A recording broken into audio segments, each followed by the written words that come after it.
Hello, hope you're doing well. Gen X Jim here. We're looking at Movavi 25 and we're going to go ahead and investigate with their auto subtitles. I got this.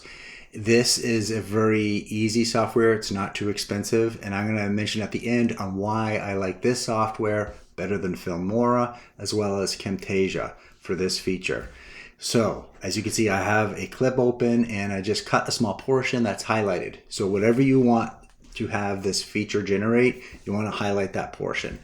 All right, I'm going to click down here if I'm looking at the whole menu here, and then I'm going to go to audio. At the top, you're going to see audio subtitles. That's a little tricky to find because a lot of us think subtitles, we're thinking visual because of titles. So it's a good place where they put it, but just keep that in mind. I'm keeping everything the way it is. I'm going to click generate. This is a small portion, so it shouldn't take much. It's a very fast lesson video today. So it will generate it, and then you can see it here on my screen. I'm going to go ahead and move it around to show you. Really cool. And you can go ahead and bring it anywhere you like. If you want, you can go to design feature, change the colors of the text, change the background, which I always like to do this. You can shade it a little bit. You can add a different color in the back if you like. That is a really cool feature. I've also found with Movavi, it's about 99% accurate if I'm speaking clearly, which I'm trying to do. All right, so I wanted to go back for a second and try something. I'm gonna go here and let's just see what it does with German subtitle. All right, so now I have that highlighted,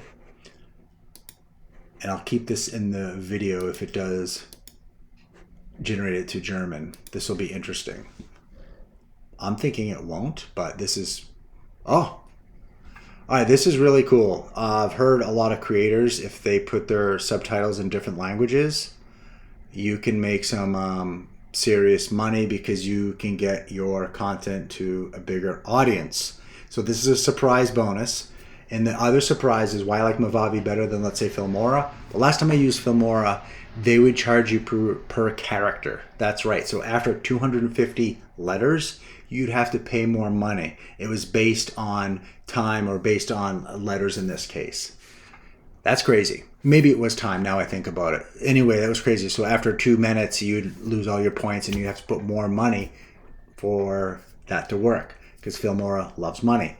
All right, so just buyer beware. Camtasia was good, but it was a little tricky to use and it wasn't as accurate. It could be because it was just released. I think it was past the beta phase. I do still have that software, so if anyone wants me to test ride that, I can. But I'm going to be throwing more Movavi video editor tips down, and I'm newer to this kind of tutorial, so just let me know what you like, what you don't like. Some of you will benefit from this. Some of you are more interested in just what I'm doing with the YouTube content thing, but it's all one big ecosystem. So here we are. Take care. Keep creating. Bye for now. German. Wow, that's pretty cool.